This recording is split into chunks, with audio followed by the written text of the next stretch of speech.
You're about to become a Focusrite Scarlett 2i2 4th Gen power user with these 16 tips. And the first tip is when you're powering this or plugging it into your computer, make sure you use a USB 3 port on your computer. And the reason for that is that the 4th Gen 2i2 has more power requirements, so it needs more power to it, and USB 2 just cannot provide enough power. Now, if you don't have a USB 3 port available on your computer, what you can do is use the 5-volt DC port, and that's another USB-C on here. And you can plug that into a wall connection or another USB port on your computer, and that way this will still get the power that it needs, and you can still use your USB 2 port. Now, tip number 2 for the Focusrite Scarlett 2i2 is to register this on the Focusrite website. And when you register it, you can download the Focusrite Control 2 software that we'll look at in just a bit. But when you install that, it's also going to install the ASIO driver if you're a Windows user.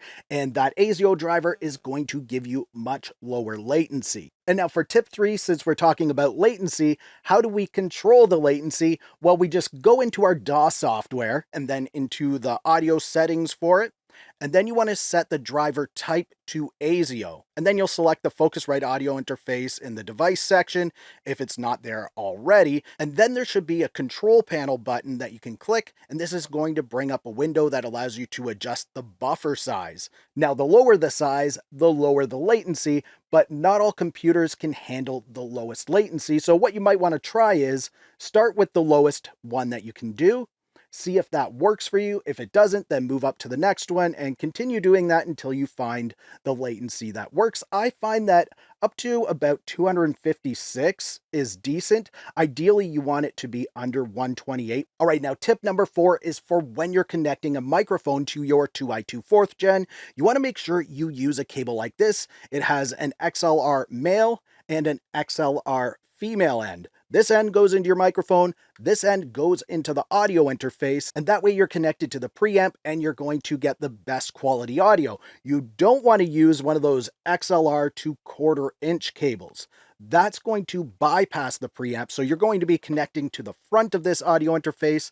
That's not where the mic preamp is, it's on the connection in the back. And if you use 48-volt phantom power, you need a cable like this because phantom power doesn't go through those other inputs. Tip number 5 is a phantom power best practice. So if you have a microphone that requires phantom power, be sure to turn off the phantom power before you connect the microphone, and then you can turn it on once it's connected. And then again, before you disconnect the microphone, turn off that phantom power. So the reason for this is that there is a chance that it could cause some damage to your equipment. You'll probably get away with it numerous times if you forget. So if you do forget and you accidentally connect it or disconnect it while that's enabled, you're probably going to get away with it, but there is a chance that it could cause damage to equipment that's attached to it or the microphone or just the input in general. All right, tip 6 is to try the air button out. The 4th Gen actually comes with 2 air modes. So the first push puts you into that presence mode that gives you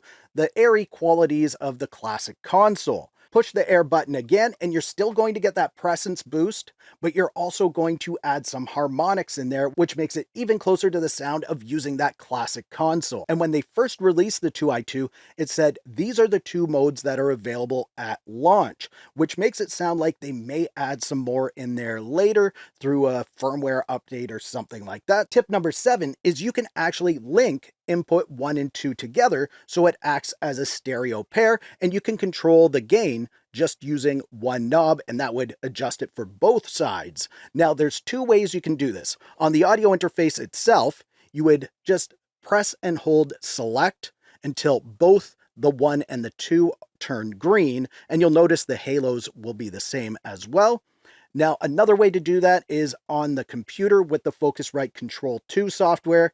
You can just click the 3 dots and then you'll see link analog 1 and 2 together, something like that. And then if you want to unlink them, you can do that in the software as well, or just hold that select button until they're unlinked. All right, now on to tip 8, and that's for setting your gain. The 2i2 4th Gen has an auto gain button. So you would just select input 1 or 2, by clicking the select button, and you'll see which one's selected, and then you can just press the auto button and then play or sing for the next 10 seconds. You want to do that at the same level that you're going to be recording at, and it's going to listen to you and then set the levels so they're the ideal recording levels for whatever it is you're recording. And you can do this if you have it linked in stereo. You would just do the same thing, press the auto button, and it's going to check both sides. Now, if you're recording two separate things into input 1 and 2, but you want to do the auto levels at the same time, you can just hold down that auto button for about 3 seconds, and then it's going to do the auto gain test for each input individually. Tip 9 is using the clip safe feature on the 2i2. So you've set your levels and you're pretty confident in them, but maybe there's some parts of the song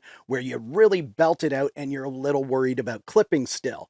So you would just select whatever input you're using, or if it's in stereo, it doesn't matter. Then you would click the safe button, and that's going to put it in clip safe mode. So it's going to monitor your audio up to 96,000 times per second. And then if your levels start to get close to clipping, it's going to automatically turn it down for you, so you're not going to lose a great take. Tip 10 is for using direct monitoring. So if you just press the direct button once, it's going to monitor both of your inputs in mono.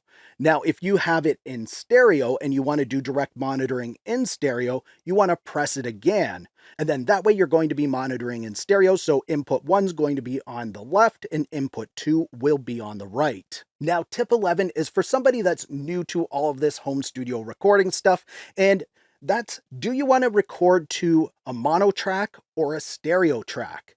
And if you have it in stereo linked mode, then you want to record to a stereo track. If you're recording each input individually, you want a mono track. If you record your mono input to a stereo track, say you record input 1 to a stereo track, you're only going to hear that out of the left side. If you record input 2 to a stereo track, you're going to hear that out of the right side. Now, there are ways to fix that, but it can be annoying. Tip 12, again, is for somebody that's new to all of this, and it's a question that comes up quite a bit. Where do you connect your headphones and your speakers? Now, with the audio interface connected to your computer, you would connect your speakers to the back of the audio interface and your headphones to the front. You no longer connect them to the computer. If you have your headphones connected to your computer and this is connected as well, and you start to play back some music, you're probably not going to hear the music through your headphones, as once this is connected, it becomes like your computer's sound card. So all the audio is going to go through this. Now, there are ways to do routing and that sort of thing, but by default, this is likely going to take over for your internal sound card. Tip lucky number 13, and that's when do you use the instrument button? Well, if you connect an electric guitar or an electric bass guitar and you're connecting it to the front, then you want to make sure you select the input that you're going to be connected to and you want to put it into instrument mode. If not, then it's in line mode and the impedances are not going to be the same that you need for when you connect an electric guitar. Now, if you have active pickups on your guitar, you may not need to put it in instrument mode because those active pickups are kind of like a preamp already. So you can try it out in line or in instrument mode and see what works best for you. Tip 14, and that's using Loopback mode. And on the 2i2 4th Gen, Loopback is super easy to use. You go into your DAW software of choice, and on an audio track, go to where you select the input and you're going to see Loopback 1 or 2. And this is going to allow you to play a backing track, maybe from YouTube or just an MP3 on your computer or a video. And then you can record that directly into your DAW software. Tip number 15, and that's using the Focusrite Control 2 software to set your levels and do some other controls of the 2i2 audio interface. So if you prefer to set your levels and monitor your levels in numbers and not just the cool halo colors that are on the actual interface, the Control 2 software has meters, so you can see the numbers along the side just like you would on a normal audio meter. And you can also control pretty much everything for the inputs from here, like increase the gain, you can link your channels so they're stereo, you can unlink them, you can turn on phantom power, use clip safe, use the air modes plus the auto gain features. You can do it all from the Focusrite Control 2 software. Tip 16 is to visit your Focusrite account and log in, and be sure to check out your software in the software tab. This is where you can download all of the plugins in that Hitmaker expansion pack, and you've got some great instruments in here like the massive synth. You have addictive drums in there for a great drum plugin. You've got excellent effects in there. There's some for vocals. There's a really good reverb in the LX480 Essentials. I actually still use this every day. I really like that reverb, and there's so many more great plugins in there. Plus, you can grab the Ableton Live Light Dog, which is a great entry point to Ableton Live. So be sure to visit your Focusrite account so you can grab all that good stuff. Now, if you want to see the Hitmaker expansion in more depth and in action, click the video on the screen. If you liked this video, please give it a thumbs up. Also, subscribe to the channel for more videos like this. Thank you so much for watching. For Audio Tech TV, I'm Zane. Keep creating. Fist bump. Thumbs up.